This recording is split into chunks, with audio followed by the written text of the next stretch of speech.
로마서 56번째, 로마서 5장 10절에서 11절까지 말씀 함께 봉독합니다. 곧 우리가 원수 되었을 때 그 아들의 죽으심으로 말미암아 하나님으로 더불어 화목되었은즉 화목된 자로서는 더욱 그의 살으심을 인하여 구원을 얻을 것이니라. 이뿐 아니라 이제 우리로 화목을 얻게 하신 우리 주 예수 그리스도로 말미암아 하나님 안에서 또한 즐거워하느니라. 아멘. 예수님께서 십자가를 지시고 부활 승천하신 후 몇 세기 지나지 않았을 때 전 세계의 기독교 교리를 양분하는 두 사람이 태어났습니다. 한 사람은 귀족 집안에서 태어나서 훌륭한 교육을 받았고 평생 탈선이라고는 해본 적이 없는 착한 사람이었습니다. 그 사정을 어떻게 알겠어요? 아무튼 사람들에게는 들키지 않았습니다. 그 사람은 모든 일에 정도를 걸었고 많은 이들의 존경을 한 몸에 받았어요. 그리고 그 사람은 목사였습니다. 다른 한 사람은 불우한 환경에서 자라나 어린 나이에 거리의 창녀들과 어울리다가 17살 연상의 여자와 동거를 해서 사생아까지 낳았고 32살까지 마니교에 심취해서 인생을 탕진하다가 32살에 암브로시우스 주교를 만나서 늦가기 기독교인이 되었던 사람입니다.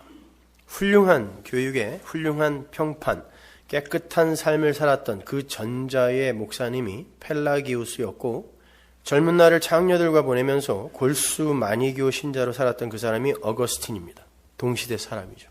그렇게 훌륭한 삶을 몸소 살아냈던 펠라기우스는 기독교 신앙을 인간의 행함 중심으로 풀어낸 사람이에요. 신이 인간을 구원하지만 인간도 거기에 반응을 해서 신인 협력으로 구원을 성취해 가야 한다는 것이었어요. 당연히 열심히 부족한 사람은 구원의 길에서 중도 탈락할 수도 있다는 결론이 나죠.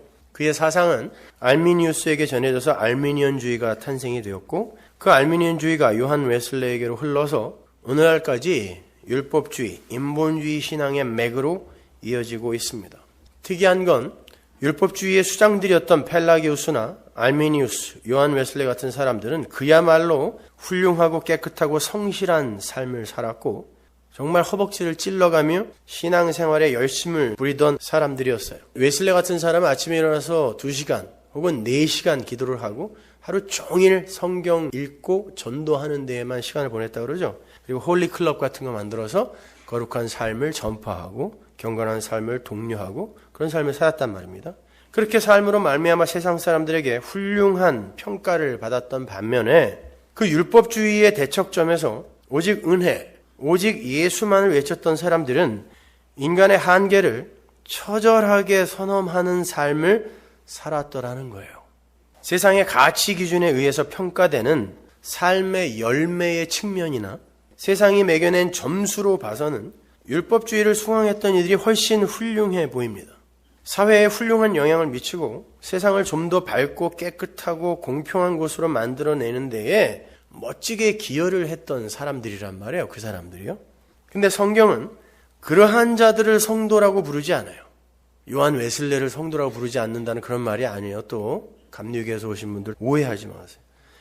성도는 그들의 삶의 열매나 세상의 기여도에 의해서 평가되는 사람들이 아니다라는 그런 말이에요. 그런 게 아니라 하나님의 은혜에 얼마나 의존하고 있는 사람인가로 평가되는 사람들이 성도란 말이에요. 쉬운 말로 예수를 믿고 예수께 자신의 삶과 존재를 투신하는 자가 성도인 것이지 예수를 능력으로 삼아서 나의 변화, 나의 성숙, 나의 발전, 나의 순결, 나의 거룩 등을 세상에 증명해내는 게 성도의 본무가 아니란 말이에요. 그게 나쁘다는 게 아니라 그게 본무가 아니란 말이에요. 그래서 사도 바울은 끊임없이 반복해서 우리가 죄인되었을 때, 우리가 여전히 경건치 않았을 때, 우리가 하나님의 원수였을 때 구원이 완료됐다. 그때 예수님이 죽고 부활하셨다가 구원이 완료됐다는 거니까 구원이 완료됐다라는 사실을 강조하고 또 강조하는 거예요. 구원은 펠라기우스나 알메니우스의 주장처럼 우리가 하나님 보시기에 훌륭하게 성장했을 때 완료되는 게 아니라 그러니까 구원이라는 걸 모든 인간들에게 다 뿌려놓고 거기에 도달하는 자만 구원해내는 게 아니라 우리가 원수되었을 그때에 선택된 자들에게 완료되어 주어지는 거란 말이에요.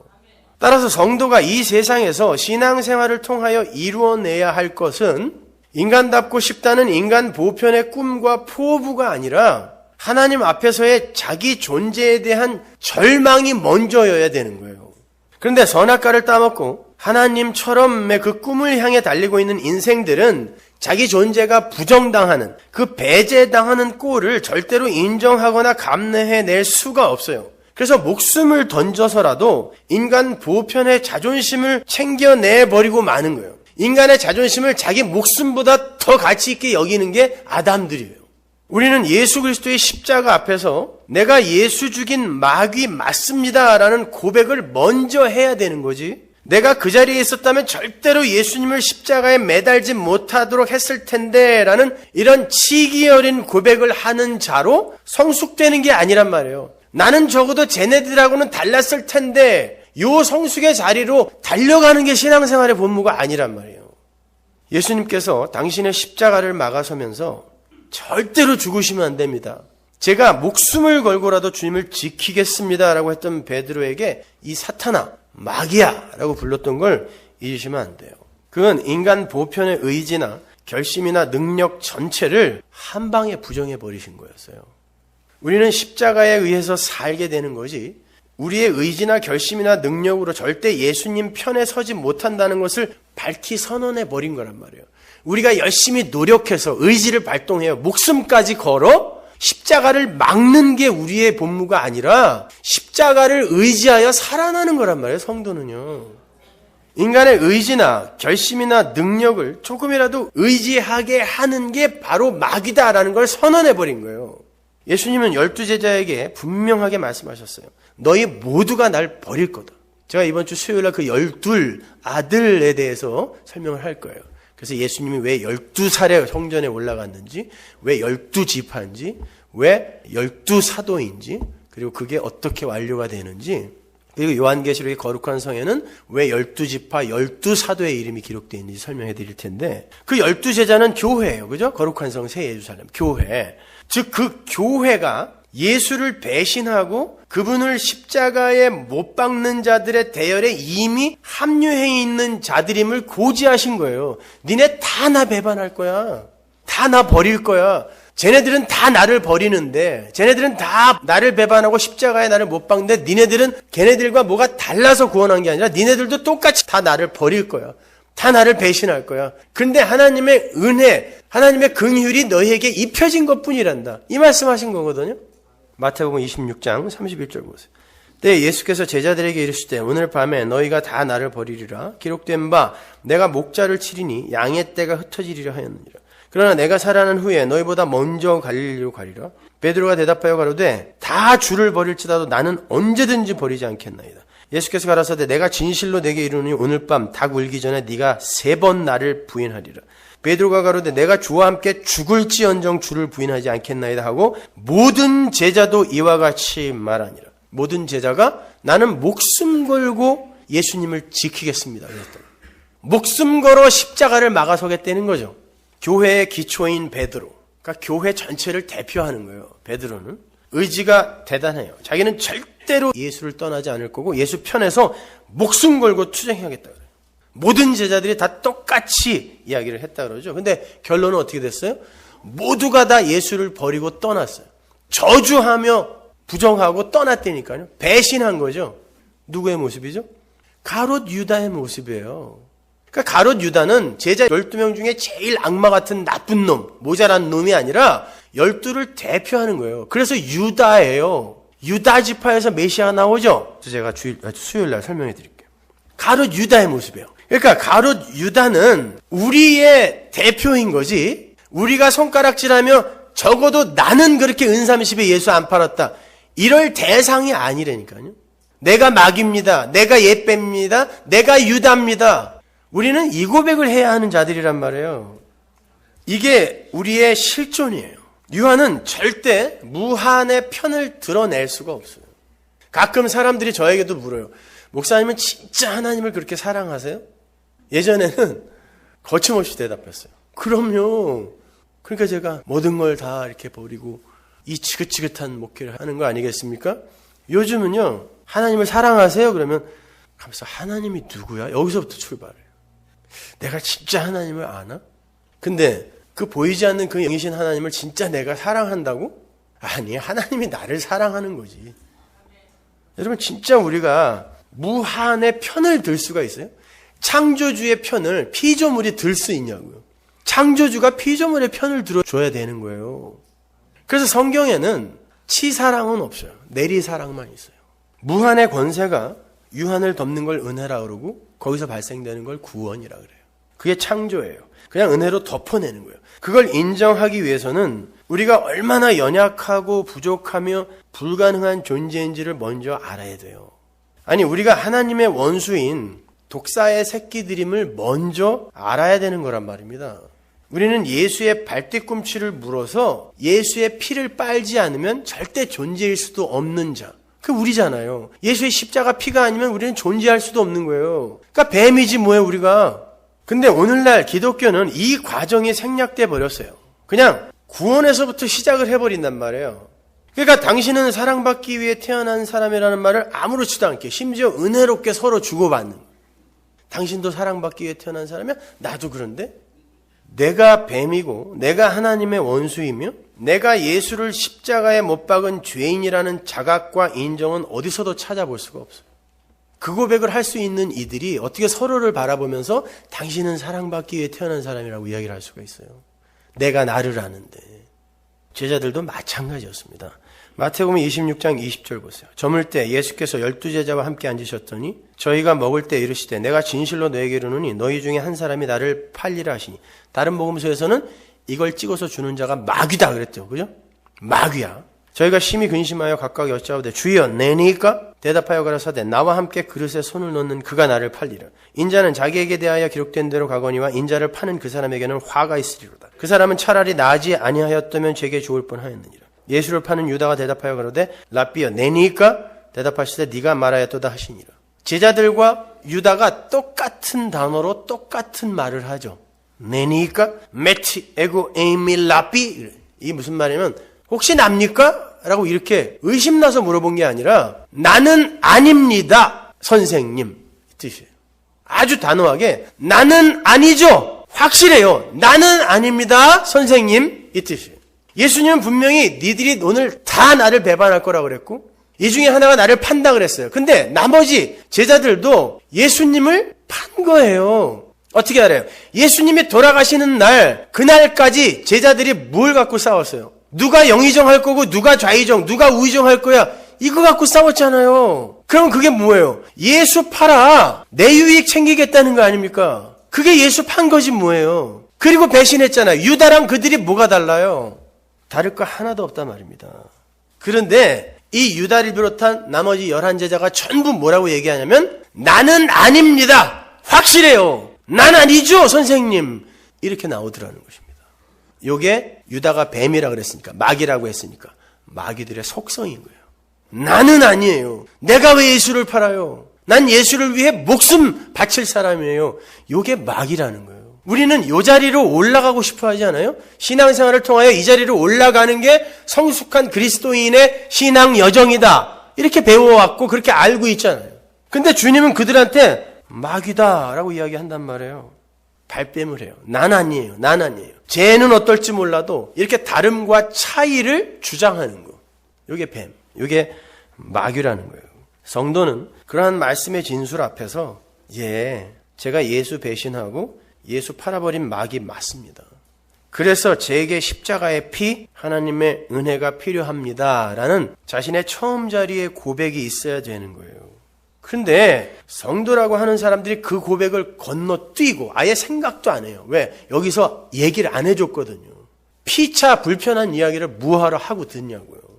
당신은 구원받았어요. 행복하죠? 찬성하세요. 여기서부터 시작했기 때문에 먼저 선행돼야 할 것들이 생략돼 버렸다니까요.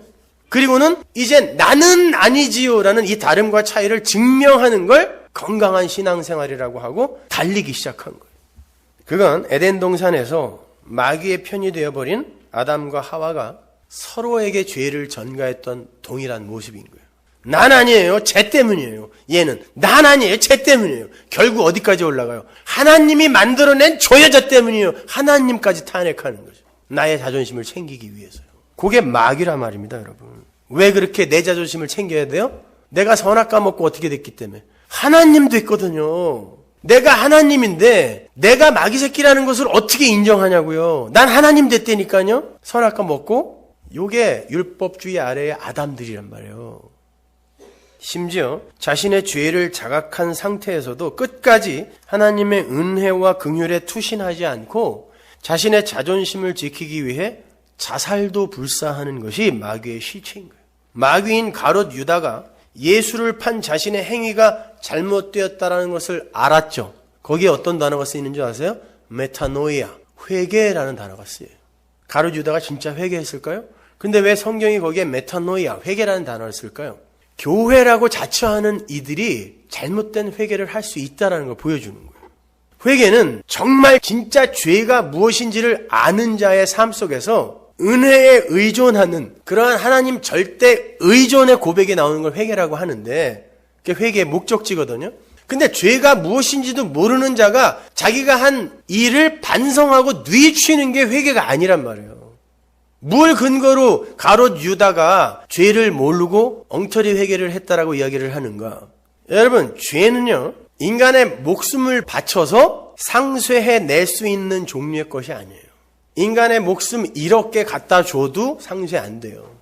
그 말은 다른 말로 바꾸어 말하면 생명이라는 건 인간의 최선의 노력으로도 생산해내거나 쟁취해낼 수 있는 게 아니다라는 그런 말이에요. 인간이 할 수 있는 최대의 열심과 노력이 뭐예요? 목숨 바치는 거예요. 그거 이상 할 게 뭐가 있어요. 그러니까 이 가롯 유다가 이거 바치면 그 죄 상쇄되겠죠 하고 바친 거거든요. 그건 죄가 뭔지 모르는 거란 말이에요. 그래서 우리도 이 신앙의 절정, 이걸 순교라고 하잖아요.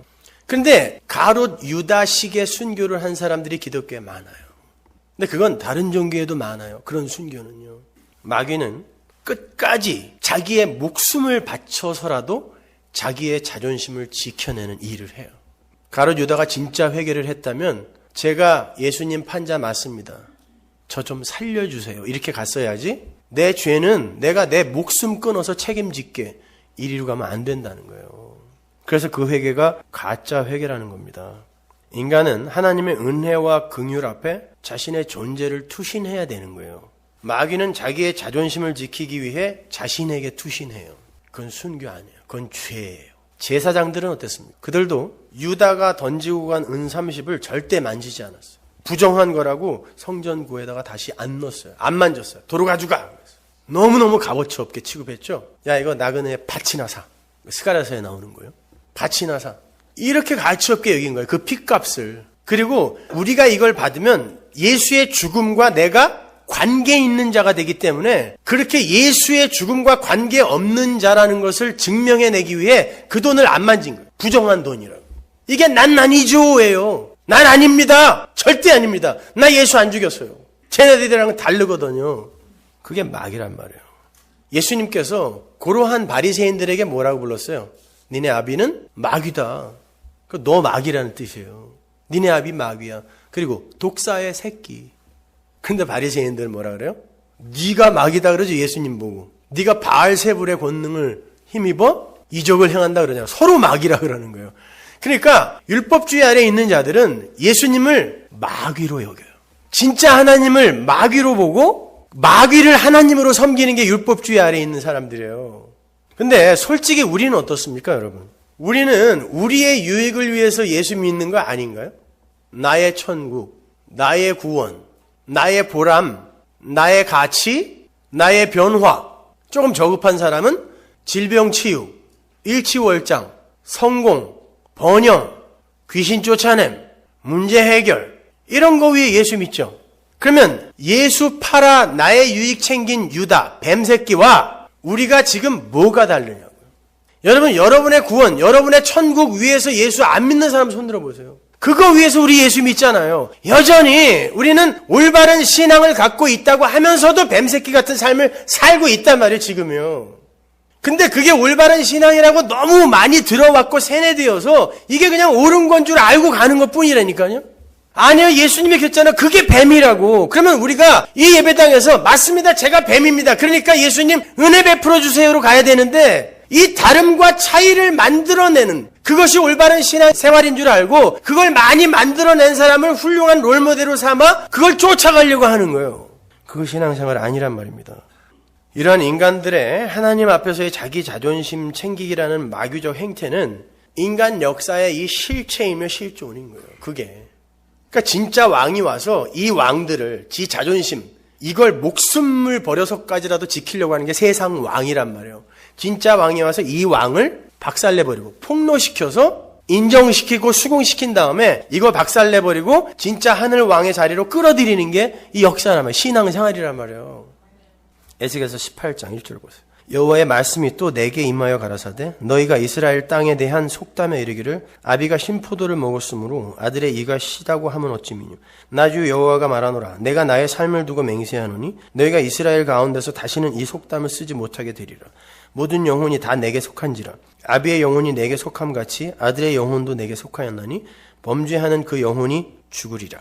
하나님 앞에서 패역을 행했던 이스라엘이 하나님의 은혜에 붙들려 바벨론 포로로 잡혀가죠. 에스겔서 보면은 하나님이 보내셨다 그래요. 하나님이 보내신 곳에서 자기들의 힘이나 다른 이들의 힘을 얻어서 거기서 빠져나오면 죄예요. 희한하죠? 하나님은 여러분을 바벨론으로 보내시는 분이에요. 세상으로 포로로 보내시는 분이라니까요. 역사 속에서는. 그런데 그렇게 포로로 보냈더니 이스라엘이 어떻게 핑계를 댔냐면 자금의 자기들의 상황은 자기들의 죄 때문이 아니라 조상의 죄 때문이라고 이야기를 한 거예요. 오늘날 심리학이 요걸 그대로 인용을 해다가 사람들 치유하려고 그죠? 정신병원이나 상담하러 가면은 여러분 뭐부터 끌어내야 돼요? 과거에 내가 남으로부터 학대받은 거 그리고 우리 조상의 어머니 때나 할머니 때에 무슨 악한 일이 있었는가를 생각해내라 그래요. 최면까지 걸어서. 그리고는 거기다가 전가시켜버리는 거예요. 그리고는 거기서 풀려난다고 하는데 천만의 말씀이에요. 여러분. 마귀들의 그 자기 자존심 챙기기가 여기에서 지금 여실히 드러나고 있는 거예요. 난 아니에요. 우리 조상이 신포도 먹었다니까요. 근데 왜 우리의 일을 시게 만드세요? 이게 따진 거예요. 이스라엘이. 그러면서 하나님께 뭐라고 읍소하냐면 하나님 공평하게 대해주세요. 그래요. 공평하게 대해주세요. 조상이 죄를 지었으면 조상에게 죄를 물으셔야지 왜 우리에게 죄를 물으세요? 난 아니죠. 자기들이 어떤 존재인지 자기들의 죄가 얼마나 큰 것인지를 전혀 모르는 거예요. 그들에게 하나님께서 말씀하세요. 너희는 너희 조상의 죄 때문이 아니라 너희 죄 때문에 이렇게 된 거야. 말씀하시고 이렇게 비유를 들어주세요. 18장 5절 보세요. 사람이 만일 의로워서 법과 의를 따라 행하며 산 위에서 재물을 먹지 아니하며 이스라엘 족속의 우상에게 눈을 들지 아니하며 이웃의 아내를 더럽히지 아니하며 월경 중에 있는 여인을 가까이 하지 아니하며 사람을 학대하지 아니하며 빚진 자의 전당물을 도로 주며 억탈하지 아니하며 줄인 자에게 식물을 주며 벗은 자에게 옷을 입히며 변을 위하여 꾸이지 아니하며 이식을 받지 아니하며 스스로 손을 금하여 죄악을 짓지 아니하며 사람 사이에 진실이 판단하며 내 율례를 조추며 내 규례를 지켜 진실이 행할진대 그는 의인이니 정령 살리라. 나 주 여호와의 말이니라.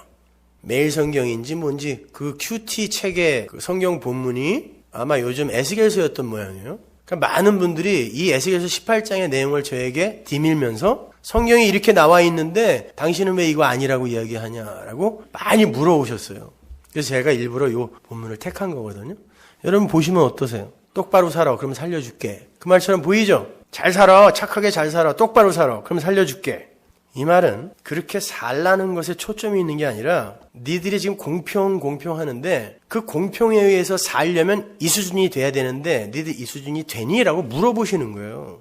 니들 지금 나 앞에서 공평하는데 이게 내가 원하는 수준이거든? 이 수준이 되니? 라고 물어보시는 거예요. 그리고는 이 의인이 낳은 아이의 이야기를 또 들려주세요. 바로 밑에 보세요. 10절. 가령 그가 아들을 낳았다 하자 그 아들이 이 모든 선은 하나도 행치 아니하고 이 악 중 하나를 범하여 강포하거나 살인하거나 산 위에서 재물을 먹거나 이웃의 아내를 더럽히거나 가난하고 궁핍한 자를 학대하거나 억탈하거나 빚진 자의 전당물을 도로 주지 아니하거나 우상에게 눈을 들거나 가증한 일을 행하거나 변을 위하여 꾸이거나 이식을 받거나 할진대 그가 살겠느냐 살지 못하리니 이 모든 가증한 일을 행하였은즉 정령 죽을지라 자기의 피가 자기에게로 돌아가리라.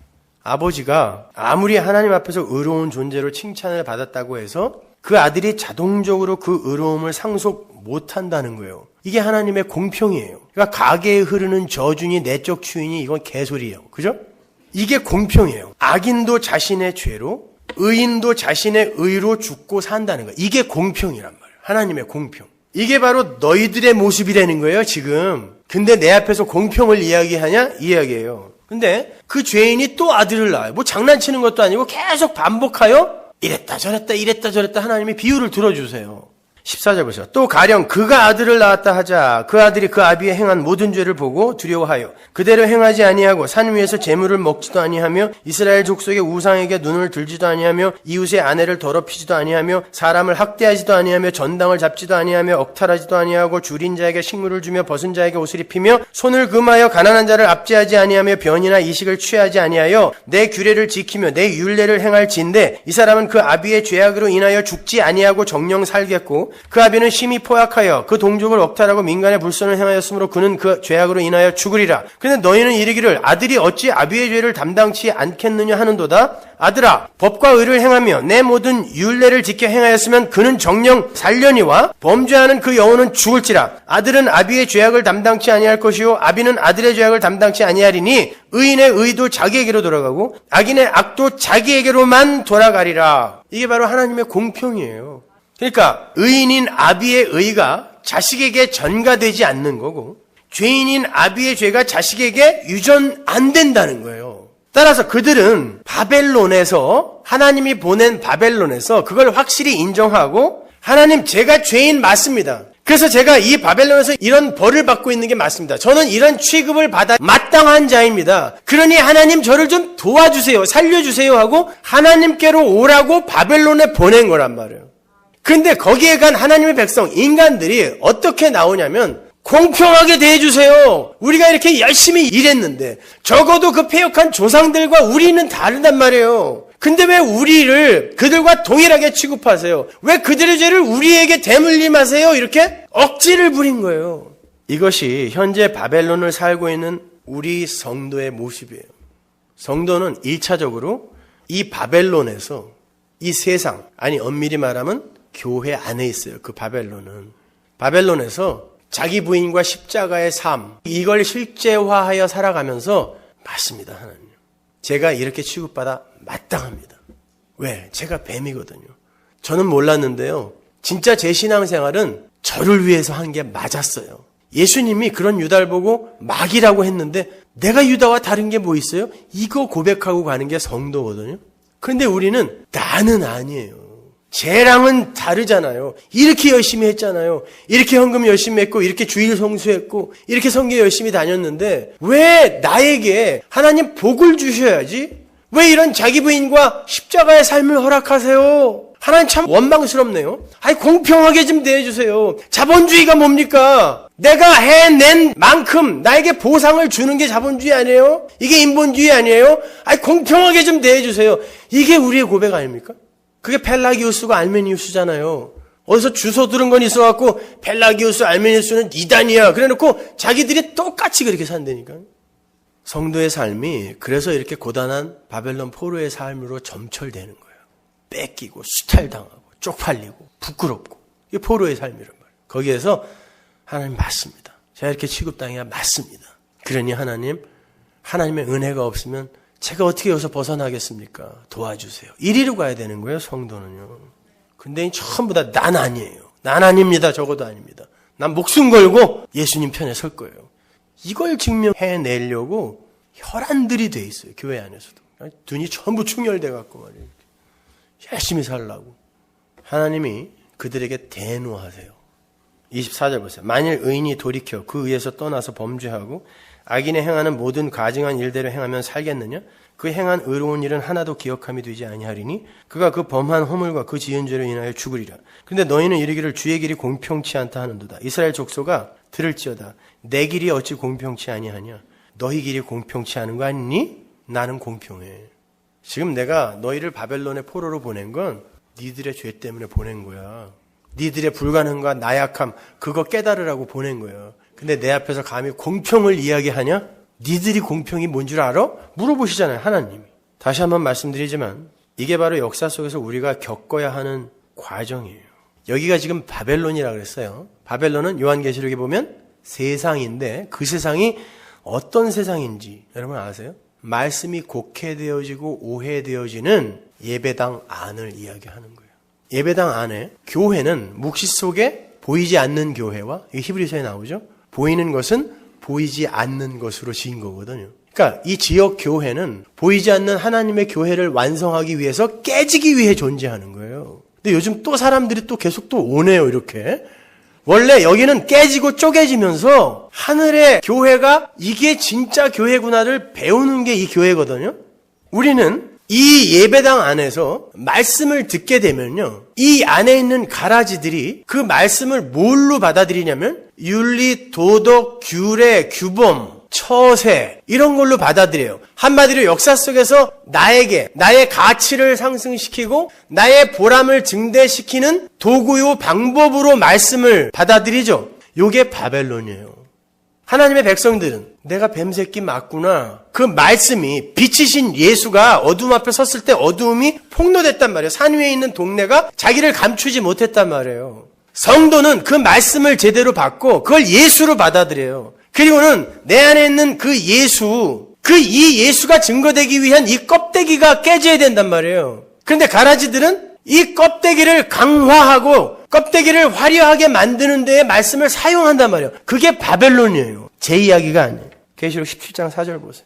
그 여자는 자줏빛과 붉은빛 옷을 입고, 이 자줏빛과 붉은빛 옷은 왕의 옷입니다. 금과 보석과 진주로 꾸미고 손에 금잔을 가졌는데 이게 다 왕 거예요. 가증한 물건과 그의 음행에 더러운 것들이 가득하더라. 그 이마에 이름이 기록되었으니 비밀이라 큰 바벨론이라. 땅의 음녀들과 가증한 것들의 어미라 하였더라. 저희가 어린 양으로 더불어 싸우려니와 어린 양은 만주의 주시오 만왕의 왕이심으로 저희를 이기실 터이요. 또 그와 함께 있는 자들 곧 부르심을 입고 빼내심을 얻고 진실한 자들은 이기리로다. 또 네가 본 바 여자는 땅의 임금들을 다스리는 큰 성이라 하더라. 이거 제가 지난주에 큰 성, 산 위에 있는 마을, 이게 폴리스라 그랬죠. 그 단어란 말이에요. 근데 산 위에 있는 마을이 뭐였어요? 여성 단수. 산 위에 있는 마을 중에 히브리 사람들이 여성 단수를 지칭하던 건 시온 산 위에 있는 예루살렘밖에 없었다 그랬어요. 옛 성전을 이야기하는 거예요. 그 단어가 여기 있었다는 거예요. 큰 성, 구약, 율법주의, 옛 성전. 요걸 바벨론이라 그래요. 그리고 그 바벨론이 누굴 다스리냐면 땅의 왕들을 다스린다 그래요. 이 세상에서 선악과 먹고 임금 되기 위해, 하나님 되기 위해 달리는 그들을 장악하고 있는 게 옛 성전, 큰 성 바벨론이란 말이에요. 근데 그 바벨론에 포로로 하나님의 백성들이 들어가 있는 거예요. 근데 그들에게 당한다니까요, 그들이요. 그러면서 그들이 뭘 깨달아야 되냐면, 우리는 이렇게 이 바벨론에게 당해야 되는 자들이 맞습니다를 깨닫고, 그러니 하나님이 빼주셔야 되겠네요. 여기서 우리의 힘으로 나가려고 애쓰는 게 아니라 그렇게 애쓰는 게 율법주의 바벨론이잖아요. 열심히 목숨 걸어서 여기서 나가보겠다라는 게 그게 아니라 제가 마귀 맞습니다. 난 아니지요가 아니에요. 난 아니지요가 뱀들이에요. 마귀들이라고 가라지란 말이에요. 하나님의 백성들은 네 맞아요. 내가 이렇게 포로로 이렇게 고통당해야 맞습니다. 하나님 그러니까 살려주세요로 가야 되는 거란 말이에요. 그 바벨론이 누구와 싸운다 그래요? 어린 양과 싸운다 그러죠. 어린 양은 뭐예요? 애굽에서 나올 때 유월절 어린 양의 피 때문에 나왔죠. 그 말은 이들은 거기서 나올 그 어떤 자격과 근거와 조건과 열심 이런 게 없었다는 뜻이잖아요. 그러니까 어린 양의 피로 나오는 거잖아요. 근데 바벨론이 뭐와 싸운다 그래요? 어린 양과 싸운다. 은혜와 싸우는 거죠. 그럼 은혜와 싸우는 건 뭐겠어요? 하나님의 은혜, 어린 양, 예수와 싸우는 거. 부처? 마호멧? 율법주의, 교회 안에 있는 행위를 강조하는 알메니우스, 펠라기우스의 율법주의란 말이에요. 그게 바벨론이란 말이에요. 어린 양과 싸운다니까요. 그래서 18절에서 그 여자 바벨론을 큰 성, 폴리스라고 하는 거예요. 산 위의 동네, 폴리스. 예수님께서 구약의 총화인 옛 성전을 장사하는 집이라고 하셨죠. 에스겔서 17장에 가면 이 바벨론을 뭐라고 그러냐면 장사하는 땅이라고 불러요. 성경은 빈틈이 없어요. 장사라는 건 인간들이 자기들의 수고와 열심을 근거로 해서 스스로의 수익과 열매를 챙기는 행위를 장사라 그래요. 그게 장사하는 집이에요. 옛 성전, 바벨론이란 말이에요. 그게 구원과 영생의 문제에서는 죄가 되는 거예요. 그 바벨론이라는 장사하는 집에서 어떤 것들이 거래되는지 보자고요. 인간들이 왕이 되기 위해 반드시 가져야 할 것들이 거래돼요. 그런데 마지막에 뭐가 하나가 붙는데 그게 뭔지 한번 보세요. 계시록 18장 10절. 그 고난을 무서워하여 멀리 서서 가로되 화이토다 화이토다 큰 성 견고한 성 바벨론이야. 옛 성전 바벨론이여 이 시간에 내 심판이 이르렀다 하리로다. 예수님이 옛 성전이 되어서 십자가에서 이 시간에 영단번에 무너져 버리죠. 땅의 상고들이 장사치들이 그를 위하여 울고 애통하는 건 다시 그 상품을 사는 자가 없습니다. 그 상품은 금과 은과 보석과 진주와 세마포와 자주옷감과 비단과 붉은 옷감이요. 이거 조금 아까 바벨론이 갖고 있었던 거예요. 다.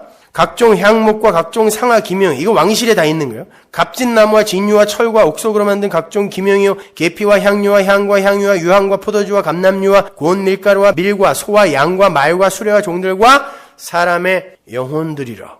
바벨론에서 사람의 영혼들이 막 팔리는 거예요. 그게 맞는 것 같아. 거기에 다 팔려가는 거예요. 인간들의 가치, 자존심, 행위, 힘, 이거 얻는 게 신앙생활 아니야? 말씀이 그거 아니야? 이렇게 다 팔려가는 거예요. 왕 되기 위한 자들이 이 세상 속에서 왕이 갖춰야 할 것들을 끌어모으면서 그 말씀까지도 그렇게 방법과 수단으로 끌어모으는 거죠. 거기서 영혼이 팔리는 거예요. 어떤 식으로 거래가 되는지 계시록 16장 13절 보죠. 또 내가 보면 개구리 같은 새 더러운 영. 새 더러운 영은 삼위일체 하나님을 흉내내는 성령, 푸뉴마가 아니라 더러운 푸뉴마예요. 이거 제가 누가복음에서 이 더러운 푸뉴마가 뭘로 번역됐는지 말씀드렸죠? 귀신 들린 자라고 번역됐잖아요. 더러운 푸뉴마. 개구리 같은 새 더러운 영이 귀신이야. 마귀가 용의 입과 짐승의 입과 동격인데 다 거짓 선지자의 입에서. 거짓 선지자는 절에 있다, 교회에 있다. 교회에 있죠. 선지자가 왜 절에 가 있어요? 그러니까 교회에서 엉뚱한 말을 하는, 말씀을 이야기를 하는데 엉뚱한 말씀, 왜곡된 말씀, 더러운 말씀을 전하는 거. 이걸 더러운 영, 더러운 푸뉴마라고 하고, 내 말씀이 곧 영이요 생명이다 했으니까 그 영, 더러운 푸뉴마가 더러운 말씀이란 말이에요. 그 더러운 말씀이 거짓 선지자의 입에서 막 나와요. 여기 바벨론이에요. 여기가 교회죠. 저희는 귀신의 영이라 이적을 행하여 온 천하 임금들에게 가서 하나님 곧 전능하신 이의 큰 날의 전쟁을 위하여 그들을 모으더라. 누구에게 가서? 온 천하의 왕들, 임금 되고 싶어하는 놈들, 하나님처럼 되고 싶어하는 아담들을 찾아가서 이 더러운 말씀이 왜곡된 말씀이 그들을 끌어모으더니 누구와 전쟁을 하려고 그래요? 어린 양 예수와 전쟁을 하는 게 교회란 말이에요. 그걸 아마겟돈 전쟁이라고 그래요. 그러니까 아마겟돈 전쟁은 나중에 세대주의자들의 해석처럼 나중에 어떤 시점에 저 중국의 어떤 평야에서 몇억 명이 모여서 하는 전쟁이 아니라 이 예배당 안에서 여러분 안에서 이미 일어나고 있는 전쟁인 거예요. 은혜와 행위의 싸움, 펠라기우스와 어거스틴의 싸움, 알메니우스와 칼빈의 싸움. 보라 내가 도적같이 오리니 누구든지 깨어 자기 옷을 지켜 벌거벗고 다니지 아니하며 자기의 부끄러움을 보이지 아니하는 자가 복이 있도다. 새 영이 히브리음으로 아마겟돈이라 하는 곳으로 왕들을 모으더라. 누구를? 왕들을 모아요. 왕들이 와서 무슨 전쟁을 해요? 세상의 왕들. 여러분을 이야기하는 거예요. 왕 되고 싶어하는 자들, 그들 모아서 은혜와 전쟁하는 게 교회. 근데 대부분 팔려간다 그러는 거예요. 대부분 팔려가더라고요. 왜냐면 그게 좋거든요. 그 바벨론에서 세상 왕들이 자기들의 자존심을 지켜내기 위해서 안간 힘을 쓰면서 인간들의 영혼을 파멸로 이끄는 거야. 난 아니에요. 난 아닙니다. 난 마귀 아니에요. 난 절대 예수 안 팔아요. 내가 왜 예수 팔아요? 이거. 그들에게 하나님께서 말씀하세요. 옷을 지켜라. 계시록에서 그 옷은 뭐라고 하죠? 예수의 어린 양의 피에 빤 은혜의 옷이죠. 어린 양의 피에 빤 옷을 그들이 입었다 그러잖아요. 은혜 지키라는 거예요. 왜? 더러운 영, 더러운 말씀은 항상 그들의 열심을 독려하여 무화과 나무 잎사귀로 만든 치마로 바꿔 입히려고 한다고요. 그걸 바꿔 입히려고 하니까 이 은혜의 옷 꼭 지켜 그러는 거예요. 꼭 지켜. 그 전쟁에서 지지 마. 꼭 지켜. 그 바벨론 안에서 하나님의 택한 백성들이 어떤 삶을 살게 되겠어요? 그들이 자기 부인의 삶, 십자가의 삶을 실제화하여 살면서 이게 다 우리 죄 때문에 온 거고 이러한 고통의 삶이 극대화되어서 영원히 지속되는 게 지옥인데 그러니까 우리가 지금 지옥의 백신을 맞고 있는 거예요. 바벨론에서. 몸살의 백신은 몸살균이니까 지옥의 백신은 지옥이라니까요. 그러니까 여러분이 예배당에서 너무 행복하고 평안하고 그러면 안 돼요. 지옥의 백신이어야 돼. 이걸 살면서 맞아. 이게 극대화된 거. 이 정도가 아니라 이게 극대화된 것이 내가 처해질 종국이었는데 어떻게 내가 여기서 벗어나지? 어떻게 내가 이 큰 성 바벨론의 자리에서 거룩한 성 새 예루살렘이 된 거야? 성경 전체가 이 두 성의 싸움이잖아요. 어떻게 내가 거룩한 성 새 예루살렘이 된 거야? 그걸 갈라디아서가 뭐라 그래요? 사라 은혜의 어미. 어떻게 은혜가 나를 낳았지? 이거 고백하는 거란 말입니다. 그게 그 옷을 지키는 거예요. 다른 게 아니라. 하나님의 공평에 의하면 우리가 바벨론에서 마귀들에게 이리저리 팔려다니면서 고통받아 죽는 게 맞아요. 고멜처럼. 걸레가 돼서 죽잖아요. 그 자리에 신랑이 찾아가죠. 걸레를 찾아가는 거예요. 정숙한 허벅지를 찔러가며 은장도로 찔러가며 정절을 지킨 여자를 찾아가는 게 아니라 이 남자 저 남자한테 굴러다니다가 걸레가 된 여자를 신랑이 찾아가는 걸 구원이라고 그래요. 그게 호세아, 예수예요. 호세아가 헬라어로 바꾸면 예수와 창녀 고멜, 우리의 이야기란 말이에요. 근데 그 고멜이 그렇게 만천하에 드러난 자기의 실체를 이미 다 드러나 버렸는데 신랑한테도 드러나고 세상에게도 드러났는데 뭐 어떻게 속이겠어요? 나 사실 그렇게 안 살았어. 이거 돼요? 그 자리로 끌려가는 게 성도란 말이에요, 여러분. 그게 성도의 첫 번째 실존 자각이에요. 내가 고멜 맞아요. 내가 뱀이에요, 하나님. 내가 마귀예요, 이거. 그런데 하나님, 어떻게 저를 신부로 삼아주세요? 이런 더러운 걸. 이게 우리의 고백이어야 되는 거란 말입니다. 하나님께서 당신의 공의를, 당신의 공평을 깨지 않기 위해 우리가 먹어버린 신포도 우리의 이가 쉬어야 되는데 그 아들의 이를 시게 만들어버린 거. 그게 십자가라는 걸 설명해 주는 게 에스겔서 18장이에요. 그렇게 똑바로 살아가 아니라 니들 공평하게 내가 니들을 대했으면 니들 다 죽어야 돼. 근데 내가 니들이 먹은 신포도로 말미암아 내 아들의 이를 시게 만들어 니들을 건진 거야. 그래서 17장, 19장이 전부 예수만 설명하고 있어요. 따라서 우리는 이 역사 속에서 경험하는 그 어떤 상황과 사건 속에서도 하나님은 왜 나를 이렇게 대우합니까? 라고 항의하면 안 되는 거예요. 예수가 십자가에서 죽으심으로 우리를 낳았죠.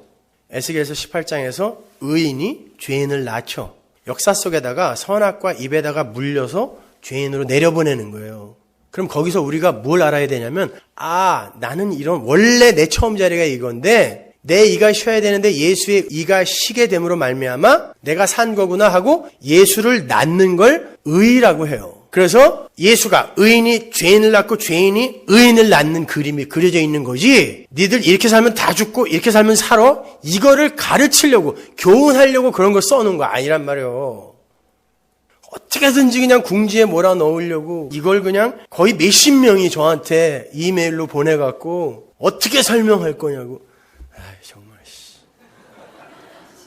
여러분, 원래 우리의 이 고난과 슬픔과 해체와 부정의 삶이 원래 우리께 맞아요. 이게 원래 우리 거예요. 근데 그 지옥을 예수가 다 가져가시는 거예요. 이 지옥을 예수가 다 가져가셔서 예수의 이가 시리게 된 거예요. 이게 십자가라니까요. 어디서 공평을 이야기해요? 공평 얘기하면 다 죽어요. 내가 행한 만큼 상 주세요? 이거 공평하게 돼야 되려는 거죠? 다 죽어요. 우리는 그 은혜 앞에서 우리의 자존심을 챙기려 해서는 안 돼요. 종교 행위나 선하고 착한 일들로 자신의 마귀됨을 가려버리고 난 이렇게 훌륭한 삶을 살고 있는데 왜 날 이렇게 대우해요? 아니란 말이에요. 여러분, 우리는 전부 우리 자신의 번영과 성공과 보람과 가치를 위해 신앙생활을 해요. 아니라고 하지 마세요. 그러니까 애들도 그냥 좋은 교육 환경, 왜? 나 같은 사람이 어떻게 이런 후진 교육 환경에서 신앙생활을 시키겠어? 그냥 교육시설을 잘 해놔야 사람이 많이 모인다고 이런 말도 안 되는 공식이 생겨버린 거죠. 그래서 말씀을 가르치는 거에 주력하기보다는 교육부를 잘 만들어야 돼. 애들을 다 구슬려서 부모를 붙들어야 되는 거예요. 이렇게 이 성공신학, 번영의 신학, 요걸 그대로 자기 마음에 감추고 있으면서 그 알량한 비루한 적선의 윤리, 뭐 하나 그냥 살짝 던져주고 착한 일 조금 해놓고 그 전체를 그냥 가려버리려고 하는 거예요. 다 그렇다는 건 아니지만. 그런 우리의 실체를 위장하거나 은닉하려는 시도를 멈추고 하나님의 은혜 앞에 엎드리자는, 그런 거 하지 말자는 게 아니라 하세요. 열심히 하시고 새벽마다 나가서 홈리스들 빵도 나눠주시고 그러세요. 나에게 맨날 받아먹던 거지가 저 옆에서 받아먹으면 배 아프고 이것도 경험해 보시고 왜 나한테 얻어먹다가 넌 요즘 교회들이 그거 갖고 싸운다면서요. 나 깜짝 놀랐어요. 왜 내 거지 뺏어가냐고. 실적을 올려야 되는데 거지들이 맛있는 쪽에 가서 쓰는 거예요. 우리는 하나님 앞에서 왕 흉내를 내는 자들이 아니라 하늘의 왕이신 예수 앞에 항복하는 자여야 하는 거예요. 난 아니죠가 아니라 내가 예수 죽인 마귀 맞습니다. 저는 반드시 살아야 하는 존재가 아니라 죽어 마땅한 존재입니다. 아니, 지금 내 삶이 이게 죽은 시체의 삶 맞습니다. 하나님이 살려주시지 않으면 저는 절대 살아날 수 없는 자 맞습니다. 이 고백해야 되는 거예요. 그래서 18장 바로 다음 뭐예요? 19장 1절에서 니넨 장송곡을 불러야 돼 라고 이야기하는 거예요. 애가를 지어서 부르게 하는 거예요. 니는 다 죽은 거 맞아 이렇게.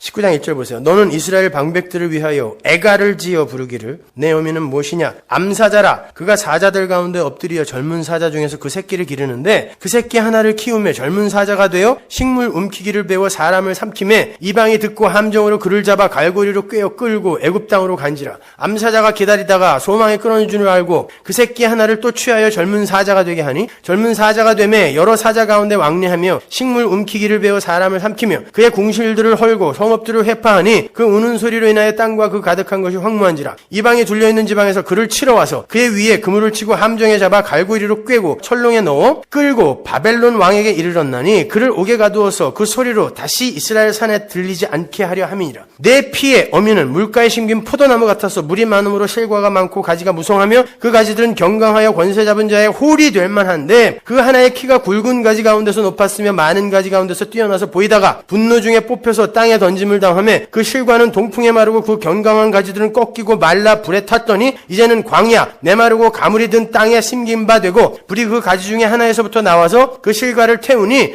권세 잡은 자의 홀이 될 만한 견강한 가지가 없도다. 이것이 애가라. 후에도 애가가 되리라. 뭐가 애가래요? 사자 새끼들, 포도나무의 가지들, 이거 전부 쓸모없는 것이더라. 쓸만한 게 하나도 없도다. 이게 애가다라는 거예요. 여기서 애가라고 번역이 된 단어 키나가 장례식에서 부르는 장송곡 이야기하는 거예요. 니넨 다 죽었다는 뜻이에요. 뭐 공평? 니넨 시체야 라고 이야기하는 거예요. 공평? 애가를 만들어 부르라는 거예요. 그리고는 비유를 주시는데 그 비유에 두 사자, 암사자, 포도나무, 홀이라는 게 등장하죠. 어디서 보셨어요? 창세기 49장에 야곱이 유다에게 준 유언에 등장하는 단어들이 여기 등장하죠. 지금 창세기 49장의 그 이야기를 여기서 그냥 그대로 풀어내는 거예요. 그러니까 요거를 알면 창세기 49장이 풀리고 49장이 풀리면 요게 풀리는 거죠. 어려운 거 같죠? 이 비유 하나도 어려운 거 아니에요.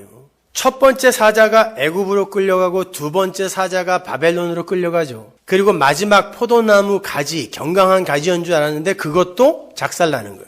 이게 무슨 얘기냐면 이스라엘의 역사를 아는 사람들은 요 바벨론의 시점에서 요게 어떻게 풀리는지 금방 알아요.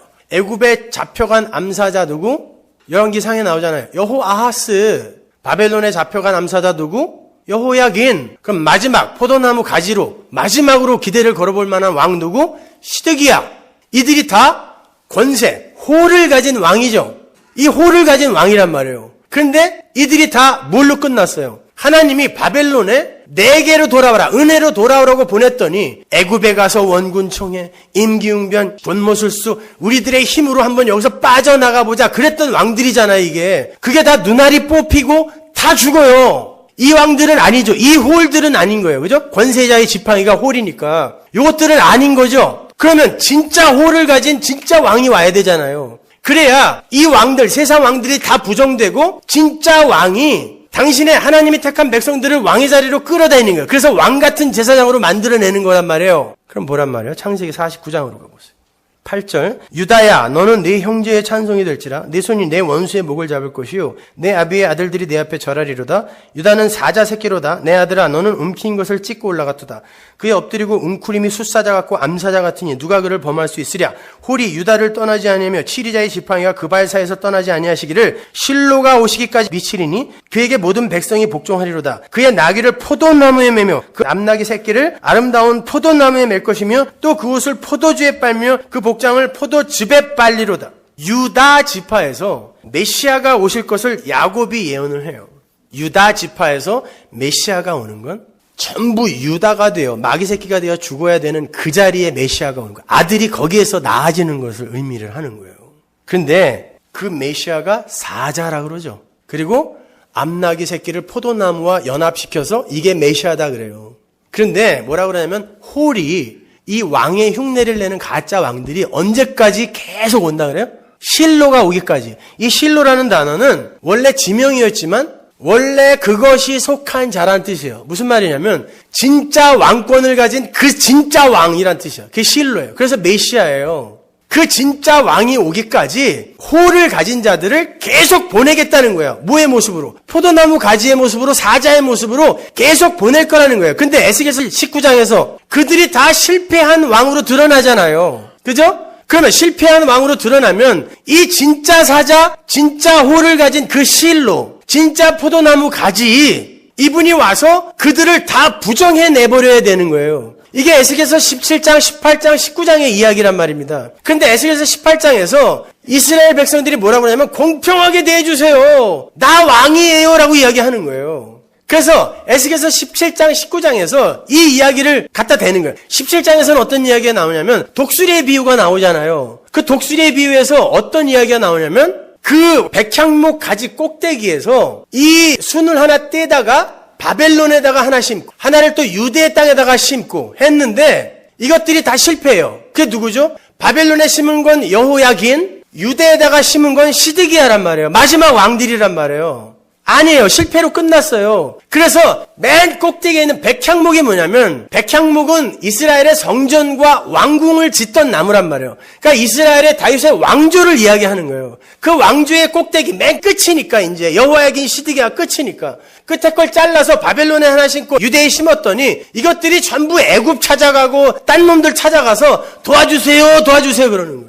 마치 시몬 베드로가 이거 뭐야 찢어진 그물이네 그랬을 때 예수에게 안 가고 옆에 있는 장사하는 배에게 다시스의 배에게 야 우리 좀 도와줘 그래서 물에 가자는 거랑 똑같은 거예요.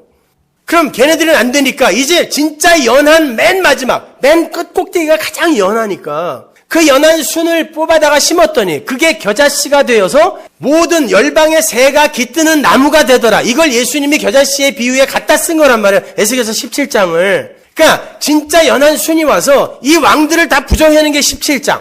18장은 아니 우리가 왕인데요. 공평하게 대해주세요. 라는 이스라엘의 주장. 19장은 또다시 야 암사자 새끼 포도나무 가지 그거 다 가짜잖아. 그럼 누가 와야 돼요? 진짜 사자가 와야 되잖아요. 니들은 다 아니야. 그래서 진짜 왕이 온단다. 어떤 왕? 니들이 먹은 신포도로 대신 이가 시릴 그 왕이 오는 거야를 설명하는 게 17장, 18장, 19장이란 말입니다. 그러면 진짜 사자가 어디에 등장하는지 한번 요한계시록 5장 5절로 가서 한번 보죠.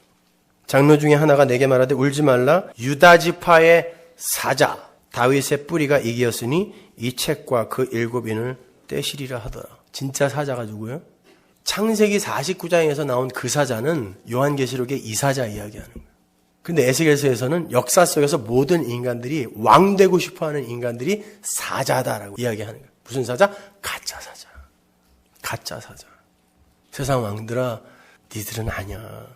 진짜 왕에게 엎드려라. 성경은 전체가 그 이야기예요. 에스겔서 21장으로 갑시다. 25절. 너 극악하여 중상을 당할 이스라엘 왕아. 야, 왕. 우리에게 이야기하는 거야. 이 왕들아. 왕 되고 싶어하는 놈들아. 네 날이 이르러나니 곧 죄악의 끝되니라. 나 주여가 말하노라 관을 제하며 면류관을 벗길지라. 홀딱 뺏긴다는 거야 이제. 홀딱 뺏긴다는 거야. 그대로 두지 못하리니 낮은 자를 높이고 높은 자를 낮출 것이니라. 높아지려고 하는 자들아, 왕들아, 공평 이야기하고 난 아니지요. 요거 증명하려고 사는 왕들아, 니들은 낮아질 거야. 예수님이 요거 인용해다가 쓴 거예요. 내가 엎드려뜨리려니와 이것도 다시 잊지 못하리라. 마땅히 얻을 자가 이르면, 마땅히 얻을 자가 뭐라 그랬어요 아까? 원래 그것이 속한 자 실로가 오면 그에게 주리라. 요 이야기예요. 세상 왕들의 면류관을 몽땅 벗겨버리고 그 왕들을 계속 죽여버리시겠다는 거예요. 이게 마지막인데 이걸 우리가 역사와 인생 속에서 미리 선언하여 사는 거예요. 이게 지옥이거든요. 이 지옥을 미리 사는 거예요. 그래서 맨날 베껴지는 거예요. 뭘 해도 보람도 못 챙기고 칭찬도 못 받고 열심히 한 것 같은데 보상도 안 오는 것 같고 그런 거. 그게 잘 가는 거란 말입니다, 여러분. 이게 바로 역사와 인생에 증명해내야 할 거예요. 그러니까 종합하면 무슨 얘기가 되는 거예요? 너희는 이 세상에서 장송곡을 부르면서 하나님 우리는 이렇게 죽은 시체가 맞습니다. 이게 애가하잖아요. 맞습니다. 맞습니다. 올바른 자인식을 해야 되는 거예요. 그리고 인간과 역사의 힘을 의지하여 그 사망의 상태에서 빠져나오려는 모든 시도를 멈추고 실로로 오시는 하늘의 진짜 왕 예수 그리스도를 의지하라는 거예요. 그게 우리가 해야 할 바란 말입니다. 그런데 그렇게 나를 부정하는 게 쉬워요? 애가예요. 그래서 애통이에요. 그래서 복 있는 자요 너는 애통하는 자니라. 그게 애가예요. 나 죽었네요 이거요. 마태복음 5장 4절 애통하는 자는 복이 있나니 저희가 위로를 받을 것이며. 애가 먼저 부르는 거예요. 내가 원수 맞아요. 내가 마귀 맞습니다. 내가 예수 죽인 자 맞습니다. 이 애가 죽어 마땅합니다. 이거 먼저 부르는 거예요. 그러면 그 자들을 어떻게 하는지 보세요. 계시록 21장 4절 모든 눈물을 그 눈에서 씻기시며 다시 사망이 없고 애통하는 것이나 곡하는 것이나 아픈 것이 다시 있지 아니하리니 처음 것들이 다 지나갔음이라. 어느 자리에 이게요? 하나님 나라가 이제 완성돼야 가시적으로 열리는 자리. 그럼 그 자리까지 뭐가 있다는 거예요? 눈물, 애통하는 것, 곡하는 것이 그때까지 있다는 뜻이에요. 그들의 눈에 흐르는 눈물만 하나님이 닦아준다는 거예요. 그 애통이 있냐고요. 아니면 서로 나는 아니죠. 이걸 증명하기 위해 사냐고요. 그리고 서로 야 우리는 아니지. 그리고 당신은 사랑받기 위해 이러고 살고 있냐고요. 여러분은 사랑받기 위해 태어난 게 아니라 애가를 부르기 위해 태어난 거예요.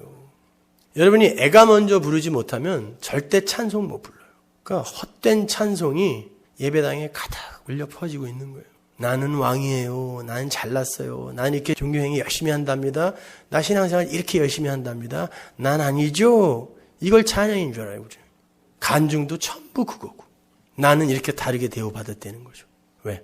열심히 해서. 우리가 이 역사 속에서 먼저 해야 할 건 올바른 자인식과 인정이에요. 나 마귀 맞아요. 나 뱀 맞습니다. 예수님 뒤꿈치에서 피 빨아먹지 않으면 절대 살 수 없는 뱀 맞습니다. 이 인식이 먼저인 거고 그로 말미암는 애통인 거고 거기에서 예수로의 은혜로의 투신과 예수 안으로의 함몰 그 긍휼의 자긍 안으로의 함몰 이게 우리의 신앙생활인 거지 우리의 왕됨을 수호하고 지켜내기 위해서 난 아닙니다를 외치는 그런 자들이 되어서는 안 되는 거예요. 애가가 빠진 찬송은 절대 진짜 찬송이 될 수가 없어요. 여러분 진짜 찬송하고 싶으시면 먼저 애가를 부르세요. 애통해 하세요. 많이 우시란 말입니다. 그러나 거듭 말씀드리지만 그 눈물은 지옥의 백신이에요. 아파도 견디셔야 돼요. 근데 그거 우리 예수님이 다 뺏어갔어요. 이미. 그래서 그냥 소망이라는 걸 잠깐 붙들 수 있는 거예요. 우리가요. 여러분 예수 믿는 건 우리가 길을 열심히 닦아서 예수께 가는 게 아니에요. 장성한 분량까지 우리가 자라나는 게 아니란 말이에요. 제가 얼마 전에 프랑스 영화를 하나 봤는데 거기서 어떤 사기꾼이 한 마을 사람들을 다 속여갖고 고속도로를 짓는데요. 이 길이 시작도 없고 끝도 없고 중간에 큰 사막에다가 이만큼만 그냥 뚝 만들어놨어요. 나중에 이렇게 보더니 이거를 근데 어디다 써먹어야 돼요? 이게 어디로 이어져야 돼요? 근데 이어질 데가 없는 거예요. 족구장으로도 못 쓰는 거예요. 이거는요. 길을 열심히 만들어놨는데 이게 예수께로 안 가네? 길은 예수가 천국에서부터 뚫고 우리에게로 오는 거예요. 내가 길이라 그랬잖아요. 근데 그 길이 중간에 가시, 담 이런 것들이 마구마구 우리에게 걸림돌이 될 만한 게 많이 있는 거예요. 그때 우리가 이 예수라는 길을 따라서 아래로 흘러가면서 그 길을 따라 흘러가면서 돌에도 부딪히고 담에도 막히고 가시에도 찔리면서 마땅합니다. 제가 예수께로 가는 길에 이런 게 있는 게 마땅합니다라고 순응하는 자가 되는 거지. 예수를 믿어 그런 것을 제거하는 게 신앙생활 아니에요. 우리가 길을 더더군다나 준설에 가는 것도 신앙생활 아니란 말입니다. 그냥 이렇게 끌려가는 게 맞고 종국의 지점에서 우리 예수님 만난다면 오늘 이 삶 살아보겠습니다 하고 그냥 가는 거예요. 살아있으면 돼요. 기도하겠습니다.